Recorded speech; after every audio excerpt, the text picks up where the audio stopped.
Hi, Philosophy71, and today we're going to be talking about what is currently called the second wave.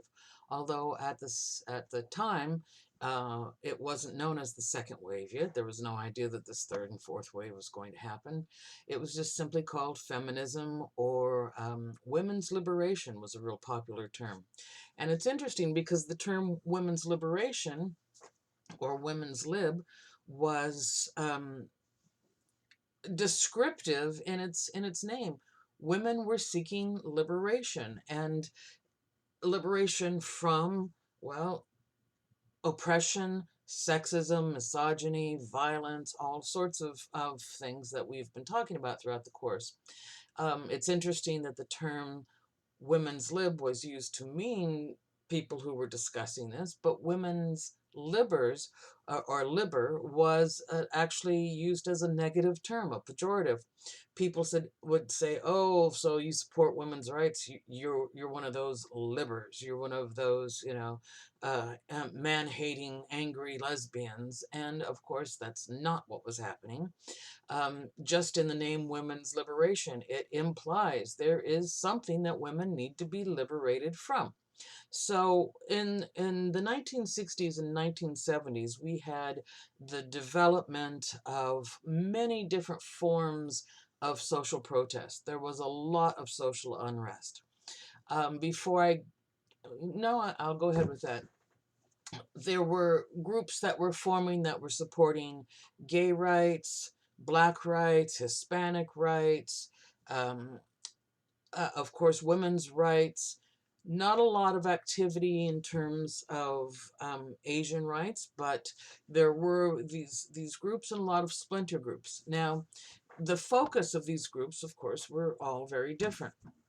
If we look back to the early 1900s and we look at the suffragette movement, we see that the suffragette movement, which was focused on getting the votes for women, also had a secondary focus, which was temperance.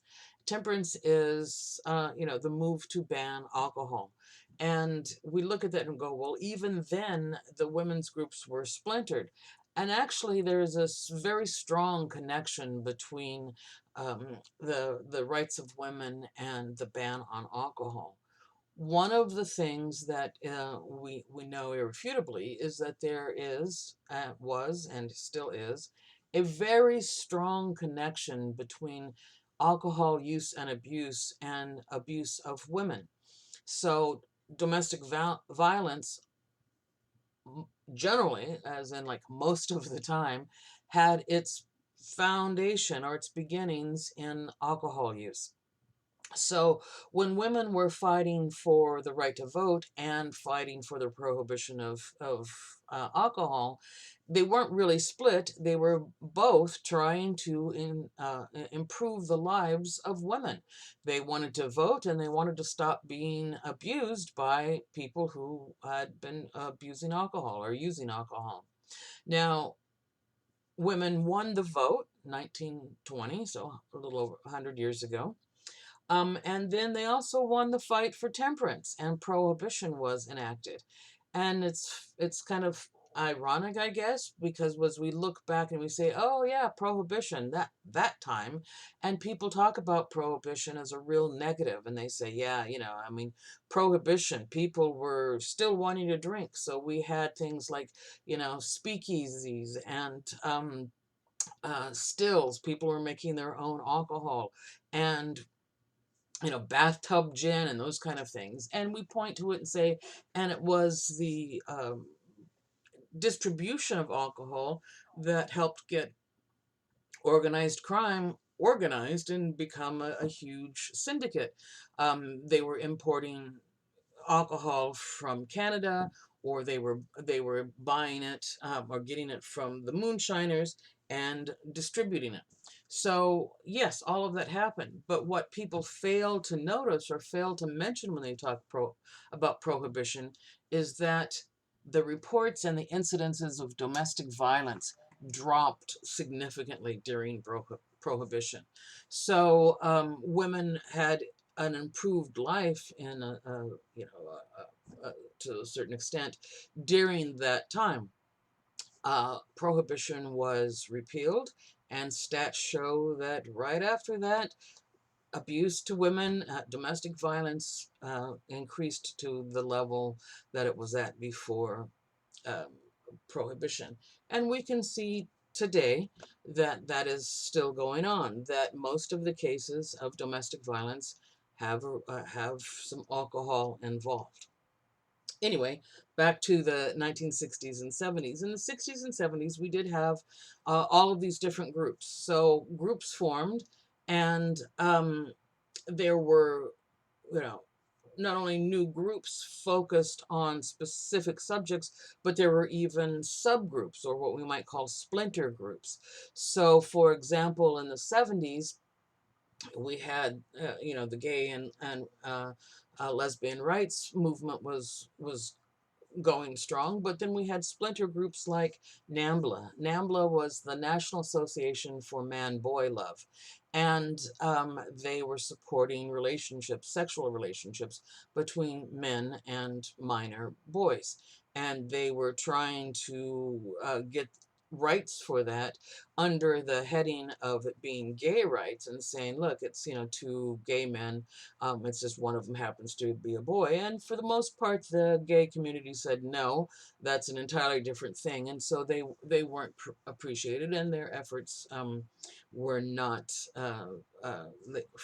they did not come to fruition. We had a number of different groups forming, like the um, Black Panthers, and we had, of course, Martin Luther King and all of the fights for Black rights. We had the formation of Hispanic groups fighting for Hispanic rights, groups like MECHA, which was formed, there were branches on a lot of different college campuses and even high school campuses. Of course, on the campuses, they were called clubs, but nevertheless, there was an outpouring in the 60s and 70s of people saying the status quo has to leave. We are done with this idea of, some people are in charge and the rest of us are oppressed. And of course, within this was the fight for feminism. In the fight for feminism, we also have a lot of, you could call them splinter groups, but we have a lot of disjointed groups. There wasn't a singular view.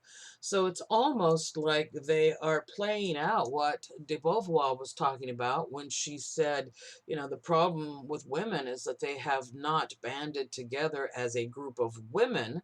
They have always been in other groups more connected to their class or their ethnicity or their religion, and because of that, well, they haven't been able to get their views put through. We had groups of women who were fighting for feminism, and it took a lot of different views. There are still many different views of feminism that come out of the second wave that are still fighting. So we had groups that were saying, look, we need to change the language, right? We need to systematically change the language, and so let's change the spelling of the word woman. And instead of it being WOMAN or MEN, let's make it women, WIMIN, or women, WOMYN, and variations like that. Let's take the male identity out of the term woman. There were also revolts against other bits of language. For example, the term testify or testimony. So originally, testify meant, it comes from the ancient Greeks, the ancient Romans, and and it meant to testify, or to testify meant to swear on your testicles. So when a man was giving testimony, he would swear on his testicles that what he was saying is true. Now, since that was the thing that verified or guaranteed that the man was giving truthful testimony, women couldn't testify. They had no testicles, still don't. So things like testify and testimony, it's like, let's remove that from the vocabulary and find a new word that's more inclusive. The term rule of thumb, you may have heard that, you may have used it yourself. The term rule of thumb comes out of a law that was enacted in the 1500s in England by a judge whose name I believe was Blackstone or Blackmore. It may have even just been Black, but I'm pretty sure it's Blackstone.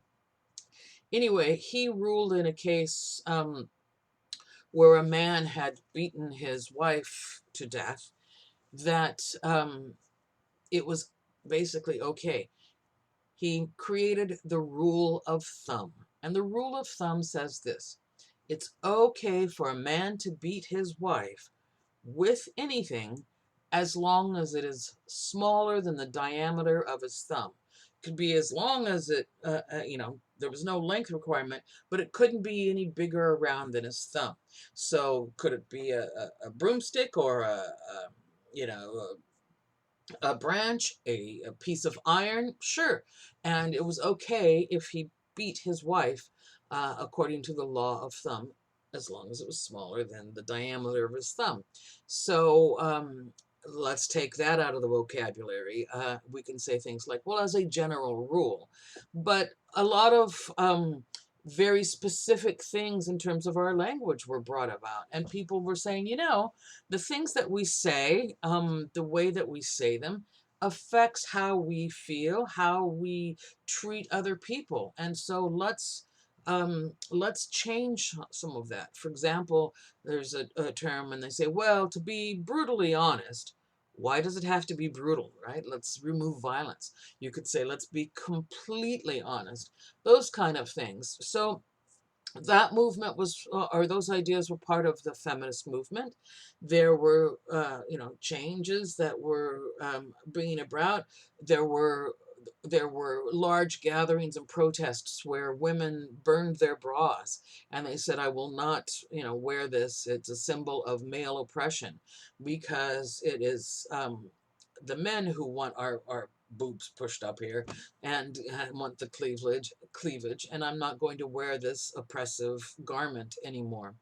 And burning, it was kind of similar to the war protesters, where young men were burning their draft cards and saying, this war is not mine, and I'm not going to go fight it. I'm not going to participate in the draft. So lots and lots of activity going on in the 60s and 70s, and it was a very exciting time for all of these groups. And it was a very unsettling time for the people who didn't support those ideas, for the people who said, no, it's all good. Why do we have to do that? Why do we have to be politically correct? What's that about? Why can't we just say the words that we want? And those people who didn't want the change were either scared of the change, or they liked to be the oppressor. And in a lot of cases, they just plain didn't understand. I know people today that don't understand what sexist language is. And sexist language, and I'm sure you all know, is when you refer to something as male when you don't know that. For example, you might say, oh, look, here, someone left a book behind. I hope he comes back for it. That's sexist language. If you don't know whether the owner of the book is male or female, or transgender at this point, if you don't know their identity, then it is sexist to refer to the owner of that book as he. Right? People make assumptions, that all doctors are male, and so, and I've said, oh, I went to the doctor the other day, and somebody will say, oh, what did he say? And I have to correct them. I say, well, my doctor is female, and she said, so those things, those words, those attitudes that we express through our words, they were they are important in how we shape society. So again, we wanted to make moves to change some of that.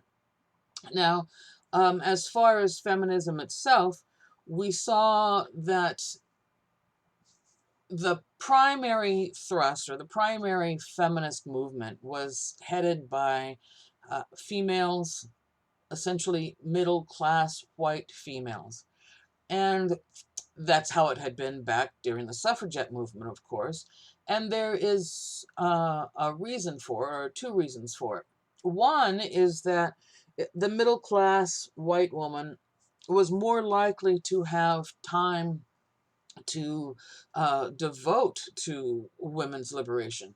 Um, they worked at the home, perhaps they had help, but they had more education, more time, and they were able to devote that, as opposed to, say, a an impoverished woman who was working two jobs just to put food on the table. She was like, I'd love to help. I support the cause, but I'm getting 4 hours of sleep a night.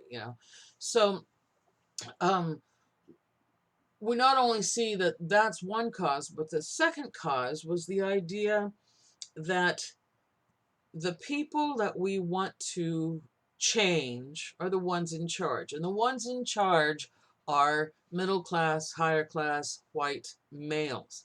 So if we put forward a front or a face of our movement of white females, we might get the attention and might get the respect of some of the white males. White males would be more likely to respond to a white female than to a female of color. They would be more likely to respond, especially to white women who are traditionally attractive. So we see a split within feminist groups, and where it's almost like they said, we don't want anyone in our group that doesn't look like Gloria Steinem, basically. So Gloria Steinem, you probably have heard of her. You have a video to watch of her next week. She was a journalist who was very attractive by traditional standards.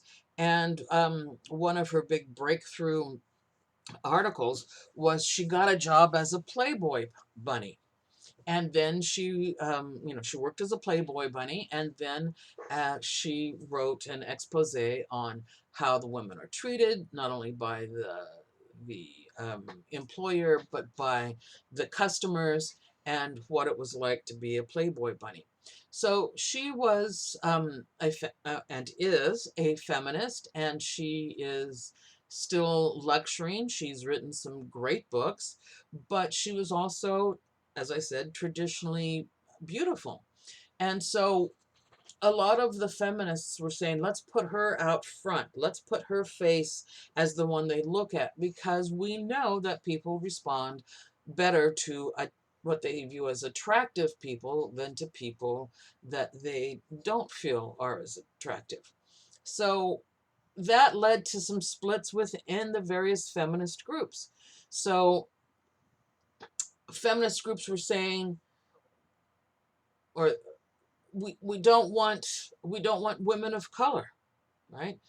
Because we again are trying to get the power away from white males, and they won't respond to females of color. We don't want lesbians because there's already this perceived thing that feminism is really just a bunch of man-hating lesbians. So we don't want the lesbians to be visible.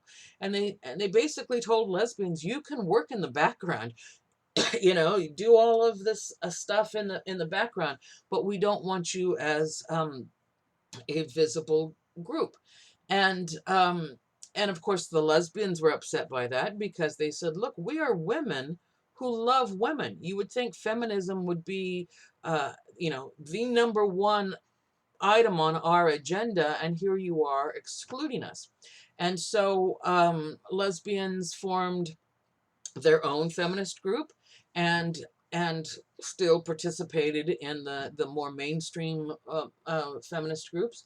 But this almost infighting in the groups was a problem.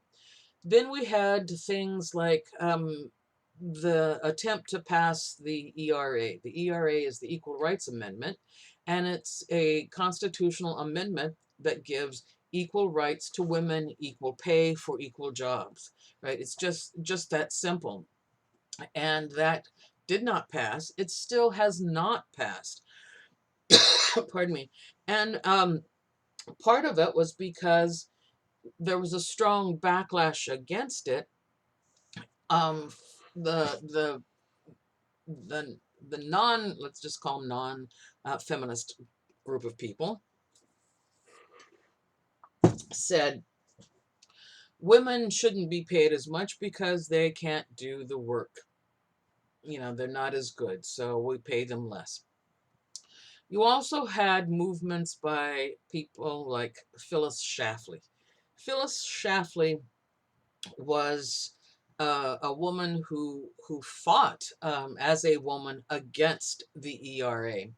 If you have Hulu or access to Hulu, there's a mini series now called, it's over, I think it was like 5, 6 episodes, called Mrs. America. I don't have Hulu, otherwise I would have tried to get a video up for you. But if you have Hulu or can get hold of it, it's an excellent series. Cate Blanchett plays Phyllis Schlafly. The other actors in it are marvelous. It's up for a number of awards because it is a very good and very accurate tracing of what was going on with the Equal Rights Amendment. So the different groups formed, and in your reading for this week from Allison Jagger, and I know it's our second reading from Allison Jagger, but she's awesome. And the feedback I'm getting from you is that you all have liked what she has written, and you find her quite understandable. So I've given you an article that was written in 1977 by Allison Jagger, and it's called The Political Philosophies of Women's Liberation. And she is essentially going through the different types of women's liberation. So she gives an overview and lets you get an idea of what was going on in, again, what was called, or what is now called, the second wave. And she starts off with the conservative view, and the conservative view um, is that, well, again, this would not be necessarily a feminist view. It's not conservative feminism. It's a conservative view that is really anti-feminism, and this would be Phyllis Schlafly's view. And the conservatives claim that men and women have different abilities and they should fulfill different social functions. That they have different social functions, and here's the rub in that, that should be enforced by law. So if public opinion or customs or general attitudes don't keep people in their roles, their gender roles, then we need to make laws to enforce it. And she's, or they are basically saying these are innate, they are biological, and we have to do what we have to do by our biology. So they are completely overlooking the fact that there is a difference between sex and gender, and that yes, women give birth, men don't, but as far as what we can do, there are very few biological limitations. She then moves to liberal feminism, and liberal feminism is maybe not what you think, because there's a traditional liberal view and a modern liberal view. So currently, when people use the word liberal, they mean left-leaning politically and so forth. And what she is talking about is essentially the traditional liberal view is more of a libertarian view. And she mentions John Stuart Mill, pardon me. And John Stuart Mill was an English philosopher in the 1800s who wrote about libertarianism. And the libertarian political view is the least amount of government is the best amount of government. And that individuals should be as free as we can be, basically no restraints unless we're about to harm someone else, right? So, in the traditional liberal feminist view, the main idea is that an individual woman, so we're not really even talking about the entire group of women, but an individual woman should be able to determine her place in life. What is my social role? I should be able to choose that, and I should have the same freedoms as a man. And so, for the liberal traditional view, or the traditional liberal view, freedom basically comes from the absence of legal constraints. In other words, it would go against the conservatives who say, look, you have to fall into this role, and if you don't, then we will make laws that make you. So the liberal view would say, no, you have an absence, or we require an absence of legal constraints, which means if I want to not raise children or have children, or if I want to have a job in an office or as a doctor, there should be no laws keeping me from doing that, or there should be no laws preventing me from going to medical school or law school. So there's a little difference between the traditional liberal view and the modern liberal feminist view. In the modern liberal feminist view, they say, look, we should not only have laws that allow women freedom, so laws that don't discriminate against women, but we should also have laws to make discrimination illegal. So it's an important issue, because in perhaps public opinion or cultural roles, people would discriminate, and they'd be like, well, she's free to go do what she wants. It's just I'm not going to hire her, that kind of thing. And so the modern liberal take is saying we need to have laws that prevent that discrimination. Something that goes on then, and of course now, is called homogeneous social promotion. And and homogeneous social promotion is this idea that people are comfortable with people who are like them. And so some of what we have looked at it that is seen as oppressive to women and people of color has been a result of this homogeneous social promotion. In other words, what's happened is that when it came to hiring a job, if the interviewer and the person doing the hiring was a white male, he felt more comfortable with a white male, even if the woman or the male of color was more qualified. He felt more comfortable with the white male, and so he would hire the person he was comfortable with. It's almost a part of human nature, in the sense that we as humans are afraid of the unknown. If we don't know what it's going to, or the person's going to be like, and can't predict what they're going to do, then we might want to push them away. And so that has been a cause of oppression of a lot of people. So for me, for example, I am comfortable with middle-aged lesbians who are in the academic field. It's what I am, and I am familiar with women who are like that.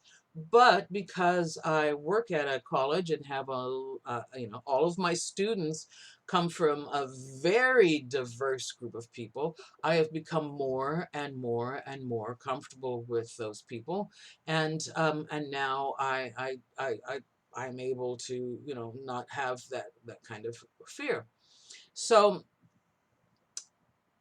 if people are still practicing this homogeneous social promotion, essentially the liberal feminist group, the modern liberal group, is saying, look, we need to stop that. We need to make people aware of it, and then make laws so that they don't do it.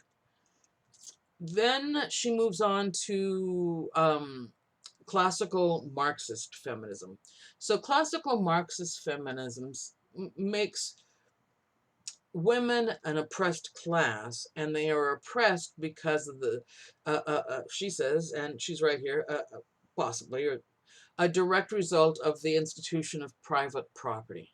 Once we started as a society way back in early humankind, um, we started saying, look, these things are mine. I own this. Those are my children. That is my woman. And we took ownership, and we created the institution of marriage to make sure that ownership of our possessions and our people were maintained, so that if a man died, his possessions would go to his children. And it created the idea of monogamy, at least for women. Women were not allowed to be unfaithful to their man, because if she had sex with another man, then that child, who might be getting all of the man's goods, are might not be his child. So Marx is saying, and Marxist feminists are saying, that the only way we can end the oppression of women is to abolish the institution of this, well, essentially anything but communism. In other words, we have to have uh, a communist society where all people are equal, where we don't have the same focus on ownership. She's not saying capitalism, or he's not saying, they're not saying that capitalism created this oppression, but capitalism did evolve and reinforce male supremacy. So you've got the wage earners in capitalism who are primarily male or traditionally male, and they are the owners of property. And of course, we've seen not that long ago laws preventing women from owning property. And since men were the wage owners, women were completely economically dependent on the men for their survival. And so Marxist feminists would claim that that then is um, something that would be eliminated if we went to a communist society. Um, so they view that the freedom or the liberation is not just an absence of discrimination against women, which there is a discrimination against women, but it is freedom from this economic necessity that causes women to have to be um, property, and that they are, in this position of dependence on man or on men. And there's a quote where she says that the selfish and competitive aspects of our nature are the result of their systematic perversion in an acquisition society. And I think that sums up Marxist feminism quite well, because as long as we are teaching our children and continuing or perpetuating this idea that the more that you have, the better you are. And there are people, many people, who believe that wealth and accumulation of things is what makes you important or makes you better. And as long as we still have that perverted view of things, we'll still have oppression of women. And so the Marxists are calling for a comprehensive re-education, which I think is absolutely right. Although Marxist feminism's got some problems, but I think this comprehensive re-education in terms of things like violence and acquisition. I mean, violence comes out of this as well, right? We hear of people who have been killed because somebody wanted to take their things. Somebody was robbing a store because they wanted something, right? Somebody carjacked or somebody burgled. And so we see a lot of violence happening because of this idea that more stuff is more good. Okay. She then goes to radical feminism, and radical feminism says, let's flip that. Instead of saying that women are oppressed because they're a social group that that are, you know, oppressed because of this acquisition focus. Let's flip that and say that women and the roots of oppression of women comes from their biology.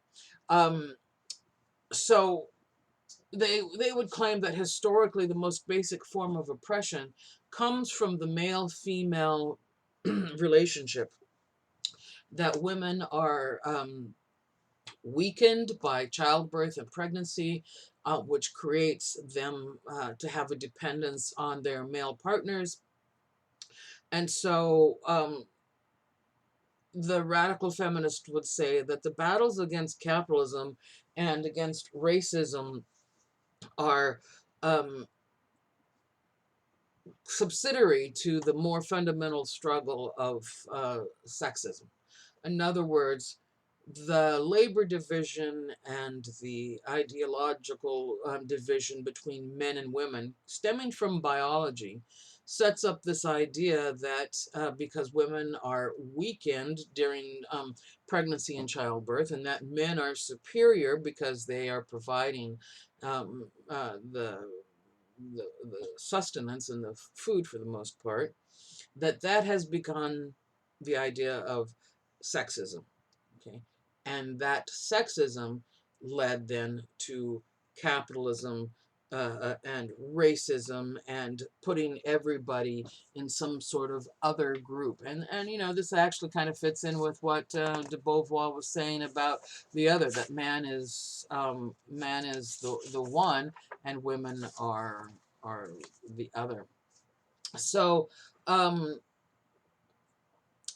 it's interesting. A lot of things might be going on in radical feminism that have seemed problematic, because in um, some ways they're saying, look, we need to get away from traditional marriage, from traditional childbearing, from traditional sexuality. So all of these things, you know, the child caregiver is not a biological factor except for breastfeeding. That it can be done by male or female, and so when we place, you know, the group of women in a weaker position because they're tending to childcare, that's learned. And so with the radical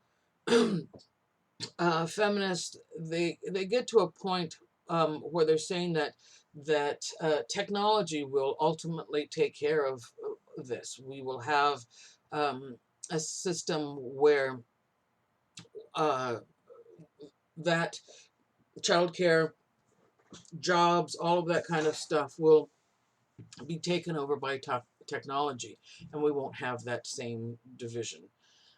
Um, the radical feminist view is probably the least popular, I'm going to say. I mean, we hear talk about people saying, oh, yeah, I'm a radical feminist, and they don't understand that there's a category of radical feminist. And what they mean is that they are very enthusiastic as feminists. As far as what was happening in the late 70s, and what Jagger is now calling the new directions, she points out, and I think she's very accurate about that, that all of the excitement and enthusiasm and vigor that was going in support of women's liberation kind of started to cool. And and since about, she says, 1970, we fall into two types of or two new types of feminism. The other forms haven't gone away, but she talks about lesbian separatism and socialist feminism. And I want to just point out that she is like very right about this enthusiasm waning. And it's a problem when we get to third wave, because by third wave, and we get, well, by the time we get into the 1980s, people are no longer really making these um, uh, protests or struggling, or pardon me, they're still struggling, but they're not fighting for uh, change. it seems like they all got distracted by, disco and cocaine and big hair, and stopped caring about what was going on in the world. They were like, yeah, it's not so bad, so let's just party. But the socialist feminists, so the socialist feminist, she says, is kind of an extension of the Marxist feminist idea, and that we need to educate, we need to re-educate, and the socialist feminists are saying that we need to resort to direct cultural action. In other words, we need to really focus on changing the status quo and raising consciousness. So the 60s and 70s, there was a lot of consciousness raising, but we really need to look at it in terms of a systemic issue. Let's not just say, oh, well, let's talk about women. Let's try and fix the situation for women. um, she's saying this is systemic, that we need to look at a very broad picture, and we need to bring all of the groups of feminism together into a unified front, because it's only through that kind of unification that we can transform the fabric of society. We need to renew the fabric of society. It's kind of like um, it's kind of like if you are in a car accident, and and and you're cut all over. You're all torn up, you're all bashed up, and the doctors come in and they were like, well, let's just look at your hand, and they start bandaging your finger or whatever, and they're doing all of these little repairs, but in the meantime you've got a big gash in your artery, and you're bleeding to death. And basically she's saying, don't just don't put a band-aid on the finger, look at the whole system, and let's fix that. But that's what socialist feminists are saying.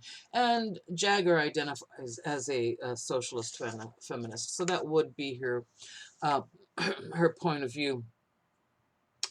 The lesbian separatists are making the claim that, look, you can't be a feminist and still interact with men, because as long as you are a woman in a man's world, you are going to suffer oppression.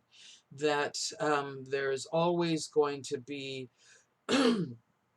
there's always going to be the idea that men are stronger and bigger and more powerful, and there is this systemic idea of male supremacy. And so the idea of lesbian separatism was like, we have to live in a world that is separate from men, and that is the only way that women will be free. um, Lesbian feminist groups, or lesbian separatist groups, pardon me, they formed a number of groups. So they formed communes and organizations where men were not allowed, and they were writing in support of women being totally in charge of their own lives, not necessarily condemning men, but just saying, we don't work together, our systems don't work together.